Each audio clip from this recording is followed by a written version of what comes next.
Bienvenue les gens, aujourd'hui on se retrouve sur Enter the Gungeon.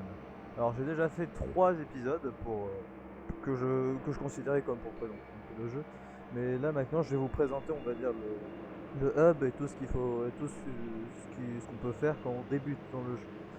Donc d'abord au départ on a 4 personnages qui sont jouables. On a le Marines qui a qu'un seul pistolet, une armure de base, lui il est bien pour commencer, même si c'est pas le meilleur, on va dire que c'est mieux pour farmer.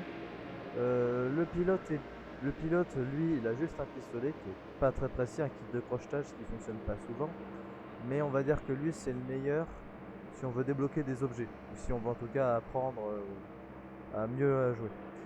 Ensuite, alors pour moi, la meilleure, c'est la condamnée. Ça commence avec deux armes, côté Molotov et un item. C'est justement le perso que j'ai joué pour les 3 épisodes. Donc franchement, elle, c'est la meilleure si, pour, on va dire, essayer de finir le jeu, c'est vraiment celle avec laquelle vous avez peut-être le plus de chances de le faire. Alors enfin, il y a la chasseresse. Alors elle est bien parce qu'elle peut avoir un pistolet, une arbalète et un hamster. Elle peut choper des items. Franchement, elle est bien. Donc pour vous montrer le hub, je vais prendre la condamnée comme d'hab. Donc alors tout ce qui est vers là, normalement ça se rajoute en fait au fur et à mesure que vous progressez. C'est-à-dire le hub il peut progresser. Par exemple, lui, lui vous le débloquez en le libérant de prison. La plupart des persos vous les libérez de prison. C'est une clé spéciale, j'essaierai de faire un épisode où je pourrais vous montrer. Moi j'en ai plus beaucoup mais j'en ai encore un peu à débloquer. Donc c'est un marchand, donc on peut acheter des items. C'est avec les crédits hégémoniques, si vous avez vu c'est ce que je récupère en tuant les boss. J'ai aussi... J'avais libéré des gens mais ils sont plus là. Je vais aussi libérer par exemple lui. Alors lui, en fait je l'ai pas encore fait la quête parce qu'elle est très longue et elle permet de faire justement plus rapidement les donjons. Mais, il ouvre cette porte après à la fin, c'est des raccourcis pour aller dans des différents étages tout de suite. Là il y a encore un marchand que j'ai débloqué, lui c'est aussi dans une prison. Lui la particularité c'est que lui et le gobelin là-bas, vous pouvez les trouver comme marchand dans le donjon. Bah d'ailleurs je lui achète je crois lui une arme. Ouais c'est ça, je lui achète une arme. Et donc lui aussi là on peut acheter des armes.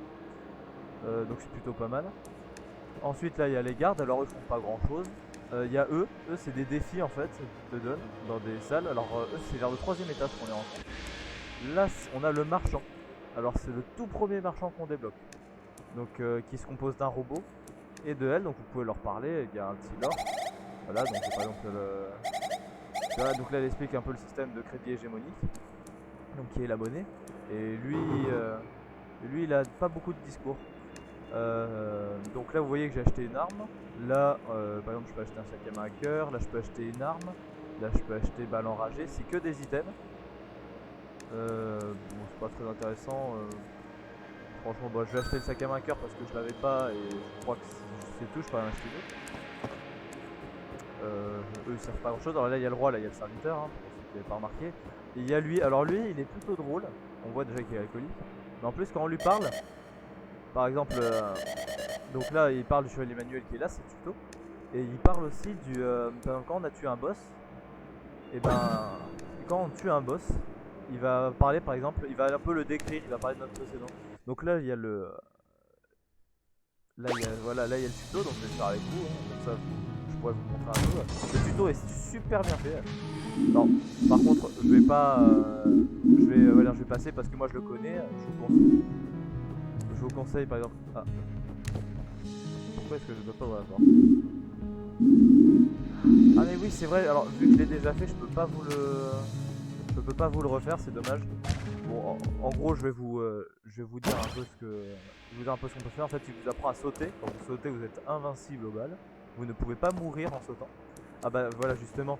En fait quand vous lui parlez, alors bon je sais pas, bon ça va pas vous spoil, donc dans ce cas passez, là attention alerte au spoil, je vais vous spoil un peu la quête du chevalier manuel qui se trouve ici. En fait c'est simple. Donc il va vous apprendre à sauter, à utiliser les balles à blanc qui suppriment les balles et qui justement déverrouillent les passages secrets, ce que j'ai essayé de trouver avec le fusil à pompe. Parce que quasiment tous les fusils à pompe peuvent trouver les passages secrets. Et en fait sa quête c'est qu'à un moment, si vous trouvez le passage secret, qui est vraiment pas caché, vous faites une balle à blanc. Et en fait dedans il y a son armure. Et il va vous dire qu'il y a lui là, qui en fait l'a trahi, il a tiré une balle dans le dos et ce qui fait que du coup il a été emprisonné dans le gungeon. Donc du coup, dans le deuxième niveau, la mine à charbon de Poudre Noire, on peut le trouver, son esprit. Et donc il y a un discours, vous lui dites que vous venez de la part de Manu. Et là, vous allez avoir un combat. À la fin de ce combat, vous allez débloquer une arme qui en fait, quand vous pouvez tirer, et quand vous rechargez, ça met un bouclier qui normalement vous protège. Voilà, donc il y a un petit lore sympa. Ça, je l'ai jamais débloqué, donc je peux pas vous dire à quoi ça sert.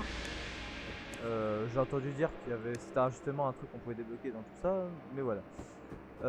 Qu'est-ce que j'ai d'autre à vous dire sur le spawn? Il n'y a pas grand chose en fait, le spawn est vraiment... Ah si, alors pour les gens qui se demandent ce que c'est ici, normalement il y a un perso, c'est pour la coop, c'est une perso qui a une arbalète et qui peut, et son objet c'est elle peut raise en fait un pote, elle l'utilise en fait, c'est un cookie, soit elle se raise elle je crois, soit elle raise un pote. Donc, voilà, donc là si on leur parle maintenant ils vont non, ils se dégagent. Non, ils se dégagent pas, bon voilà. Donc là écoutez, je vais rentrer vite fait, histoire de faire un tour de chaud pour vous montrer, pour essayer de vous le montrer en pratique. Donc je vais faire une ellipse et après dès que je trouve un passage secret ou que je soupçonne qu'il y a un passage secret, je remets au découvrir un petit peu intéressant, voilà. Donc à tout de suite. Ah si, en fait j'abandonne le fait de vous montrer parce qu'il y a un truc que je vous ai pas montré, c'est, alors faut paramétrer ça, c'est une touche d'inventaire. Donc en fait c'est un livre. Donc là vous pouvez voir justement j'ai acheté des objets où je les ai débloqués, ce qui fait que du coup ils vont se retrouver dans votre bestiaire. Donc la condamnée, là vous pouvez voir les armes, donc avec le canoncier et le pistolet. Vous avez le cocktail molotov, bon ça c'est classique, hein, une bombe incendiaire. Et vous avez la photo furieuse. Alors cette photo en fait, euh, ça fait partie du lore, mais en quelque sorte, quand elle va prendre des dégâts, en fait, c'est grâce à ça, c'est quand elle va prendre des dégâts, elle va rentrer dans un mode maudit. Moi, c'est comme ça que je l'appelle parce que c'est comme ça que sont représentés la plupart du temps les maudits. Et j'en reparlerai ou même j'essaierai de montrer ça dans une vidéo. Et en fait, elle va faire plus de dégâts. Ensuite, donc là, vous avez les armes, donc tout ce que vous avez débloqué. Donc là, vous avez, là justement, vous avez toutes les armes qui sont justement, ça c'est les persos, ça c'est par exemple le flingue de la chasseur, là le marines et ainsi de suite. Après on a les différentes armes, donc imaginons que j'ai trouvé ou voilà, donc celles qui sont comme ça, c'est-à-dire que je les ai pas achetées, il faut que je les achète. Là il y a différentes armes, alors les meilleures armes franchement c'est lui, le pistolet d'or et le composite, ils font extrêmement mal en fait. Il y a une psychologie dans ce jeu, donc regardez, vous voyez, il y a toutes les armes, il y a vraiment des armes, plein d'armes en fait comme ça, par exemple je les ai débloquées mais pour des raisons quelconques en fait ils sont pas marqués comme ça. Et en fait c'est ça, j'explique. Pour tout ça, il y a une psychologie, c'est que plus votre arme, enfin moins votre arme a de munitions, plus elle va faire mal. Donc le pistolet composite, j'avais que 50 balles, voilà, dans ce pistolet j'avais que 50 balles, il faisait très mal. Lui, t'en as pas beaucoup, je crois que tu dépasses même pas la vingtaine, il fait très mal. De ce côté-là, nous avons les objets. Donc ça, alors ces objets-là, les balles de conquête, on peut les avoir que en faisant du one shot. Alors attendez. Ouais, excusez-moi. Donc là, vous avez les balles de conquête. Donc là, faut tuer le boss sans prendre ne serait-ce qu'un seul point de dégâts. Là, on a les différentes armes. Alors ça, c'est un peu compliqué. Ça, je le sais parce que je me suis un peu entraîné avant. C'est des objets. Par exemple, la morselière, il faut l'acheter. C'est des objets qu'on trouve dans le donjon et qu'on doit ramener au 5e étage. Au 5e étage, il y a une forgeronne, on la ramène et elle va nous forger en fait la balle qui peut tuer le passé. Mais bon, ça, j'essaierai de le montrer si je peux. C'est très très dur. C'est la quête la plus dure, hein. Et voilà. Donc là, c'est tout ce qui est objet, le pain de C4, tout ça, la ceinture d'outils, tout ça. Voilà, donc là, c'est tous les objets. Il y en a certains que j'ai débloqués, d'autres non, donc ça dépend. Là, il y a les ennemis classiques, donc les balles. Là, vous pouvez voir toutes les balles, leur histoire, et un peu à quoi en fait elles tirent, leurs particularités. Là par exemple vous voyez celle-là en fait elle te donne des objets, celle-là une clé. Alors celle-là elle est vraiment pratique. Vous voyez il y a plein d'ennemis que j'ai tués parce que je suis allé quand même vachement loin. Mon record c'est... et là vous avez les boss, justement on peut voir justement jusqu'à où je suis allé avec les boss. Donc alors il y a lui, le trait, Blockner, tout ça. Donc ici c'est des boss un peu spéciaux. Il y a des boss spéciaux. Donc par exemple lui c'est un boss de quête. Et là par exemple je suis allé jusqu'à lui, vous voyez. Je suis allé jusqu'au 3e étage. Je crois que je suis allé jusqu'au 4e étage, mais je suis mort. Donc du coup, j'ai pas pu voir. Donc, vous voyez l'armaconda, le tir en œil, le roi balle, tout ça. Donc du coup, ils ont tous un petit lore. C'est sympa. Donc franchement, je vous conseille vraiment de les lire. Voilà. Donc ensuite, bah là c'est le menu, donc là il y a la coop, l'encyclopédie, et là il y a reprendre. Et c'est vraiment sympa, il y a plein de trucs sympas. Donc normalement j'avais des mecs qui te donnent des quêtes, faut tuer des monstres, au bout d'un moment ils te donnent des items. J'ai peut-être fini leur quête justement, ils sont barrés. Donc bah c'est tout pour cette petite présentation, j'espère que vous aimez le fait que je puisse pas, que je parle dans les vidéos. Franchement, dites-moi en commentaire si ça vous plaît, pensez à vous abonner, lâcher un like et activer la cloche pour pas rater de vidéos. Allez, bisous.